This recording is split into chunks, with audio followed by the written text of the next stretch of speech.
Hey guys, today's video is a supercut of all of my mealworm videos. I just made one for superworms last week and decided to do the same for mealworms. The video includes common questions asked, life cycle, collection and growth, budget mealworm farm items from dollar stores, and how to ship mealworms. And with that out of the way, let's start the video. Hey guys, today I'm coming to you with a video about the most common questions I keep seeing be asked about mealworms. I am in a whole host of feeder insect groups on Facebook and I see a lot of repeated questions. I'd like to remedy that with a short video to knock them all out at once. I may make it into a series for all of my feeders if you guys would like that. Let me know down in the comments. If you are new to the channel, consider subscribing. I cover all sorts of topics for feeder insects like mealworms, superworms, and discoid roaches, as well as breeding guides. With that out of the way, let's start the video. What is a suitable substrate? You can use chick start, rabbit food, most brands, and items containing the word meal like oatmeal, cornmeal, etc. You want to avoid diatomaceous earth in your products. How do I prevent grain mites? I prefer freezing, but you can also bake your substrate around 150 to 200 Fahrenheit to destroy the eggs. If I start, how big will my farm get?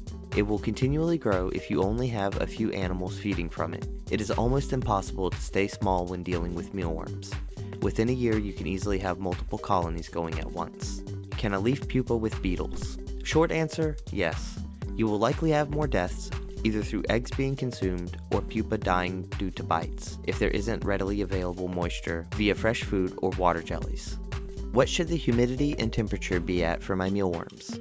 40 to 50% is fine for humidity. Some places suggest higher, but I've had no issues so far. Temp should be 70 to 80 Fahrenheit ideally. They can withstand far less heat and also survive over 80. How do I keep mealworms from pupating? You can stick them in your fridge with no moisture source and they will go into a stasis, where their metabolism slows down to the point that they do not eat and barely grow. How long do I refrigerate mealworms for? Potentially months if you take them out for at least one day during the week and leave them out all day and let them eat something moist before placing them back in. How do I remove beetles from pupa? You can pluck them out one by one or place something like a paper towel on top of them. The beetles will grab on, allowing you to transport a lot of them at once. Why are my pupa spotting black and dying?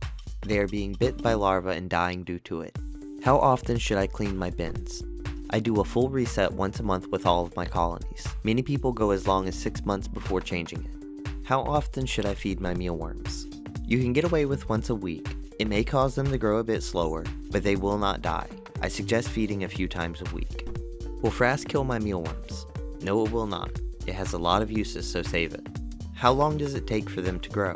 They will grow anywhere from 1.5 to 3 months depending on temp. Higher temperatures and more food equals faster beetles. This time span can vary widely. Some larvae will pupate when they are quite small. Others will wait until they are very large. It just depends. Alright, today I'm coming to you with a short video about the mealworm life cycle. It has been requested in Facebook groups and on the channel several times now, especially since my release of the superworm life cycle, so I've decided to give you guys what you have been asking for. But to start, if you are new to the channel, consider subscribing. I cover a number of topics from multiple insect species like breeding, sexing, and how to care for your critters. And with that out of the way, let's get started with the video. Mealworms start off as a sticky white egg. They are laid beneath the substrate or on a structure within the colony. It takes 7 to 10 days for their eggs to hatch. Once hatched, they may be extremely difficult to see as they are extremely small. Once hatched, the larva will consume the substrate and seek moisture to grow. In this stage, depending on your conditions and availability of fresh food, it can take a month and a half to 3 months for the larva to begin to pupate. Mealworms pupate on their own. However, they are quite cannibalistic and will consume their fellow pupa. Once the worms enter the pupa stage, it can take a week and a half to 3 weeks to hatch into a beetle. Once it emerges as a beetle, there is a short period of a week or two before it is sexually mature and capable of reproducing. Your beetle should then be expected to live 3 to 5 months before dying. Some die much sooner, but mass die-off should be expected within that range from the date you add those beetles to your colony. So, from egg to worm to pupa to beetle to death, our critters should have a total lifespan ranging 6 to 8 months. Alright guys, that about covers it. If you have anything to be giving an update on my mealworm colony as I change their bedding, show an easy way to collect your dead, and incorporate new beetles into the colony. This will also help give you a better idea of how effective the mesh bottom enclosures are. It has been about a month since I have changed this bin last, so I figured I'd take the opportunity to show the growth of the colony. When I deal with these guys, I take everything out of the bin and put it in my sifter. I had to pick out quite a few worms by hand, but the sifter made it a lot easier. The smaller worms went into my larger rearing bin, which I will give an update on shortly. These are how many worms I found. They are going directly into my fresh feed bin with no substrate to be fed off or pupate into beetles, whichever comes first. If I have time, I pick out the beetles daily. However, I leave things in there for them to climb on as it makes collecting them easier, and I've been working on something that I just have to test to make sure it works before I show you guys and suggest it. Anyways, egg crates make this process very easy. Let's get ready to add the colony back to its bin. We are going to make a simple beetle fortress this time with a repeating pattern. We start like this and keep adding. I then bury it, hoping it will add extra surface area.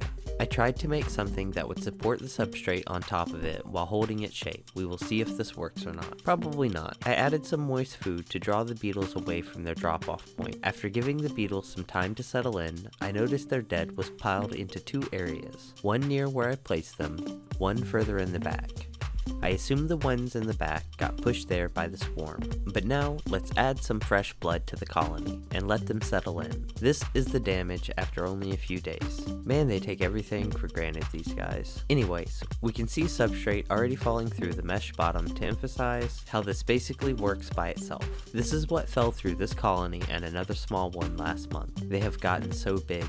I have been feeding cabbage and lettuce every day. It seems like they grow faster under these conditions. This was literally in my video last month. Same bin, see how small they were? And now, this has been an experience. This is by far my biggest yield. I know it gets much bigger, and this is nothing. I started this colony with 1 cup of worms in February. $5 has led me here, and that's about it, guys. Alright guys, today I'm coming to you with a few dollar store items you should definitely pick up that are basically feeder, breeder, and reptile keeper hacks. I am also going to be creating a mesh enclosure out of some of these items for only a few dollars for those of you who are a new reptile keeper, have bought your first or second cup of mealworms, and your pet did not consume all of them before they became beetles, and you end up wondering, what do I do? We'll get to that shortly.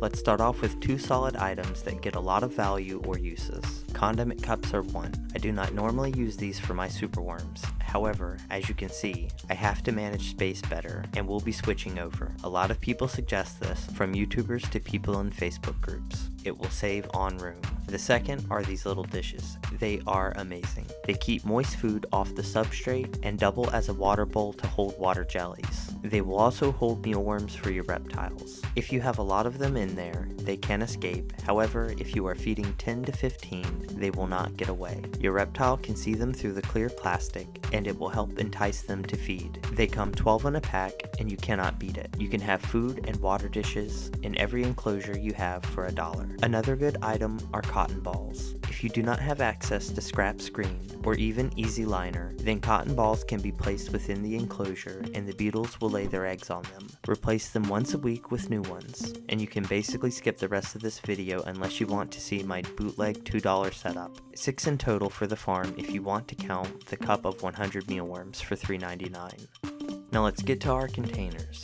These come in packs of 2, and I feel they are perfect for rearing bins for concentrated mealworm egg collections to start growing in. They are also perfect for budget mealworm enclosure. Let's get down to turning these into a stackable mesh setup. This time I'm going to glue the bottom of the first bin to the lid of the container below. This way to make it all one piece and easier to just change the bin out under it. I put a fair amount of glue down and held it in place until it cooled, and it worked. You can use a knife, a box cutter, or scissors, but I'm going to cheat and use a hot gun. Once it's glued together and holds, I cut the bottom out. After it's cut out, I hot glue the portions together. As in the past, I have had worms get between spaces like this, and I honestly think it's impossible to avoid, but I'm going to try. After that, I take a piece of scrap screen and glue it in place. I press the glue in with the gun as I go. I cut the excess screen and we are ready for business. We can freely remove the bin from the bottom where our eggs will fall through and collect, and we can easily place it right on top of another bin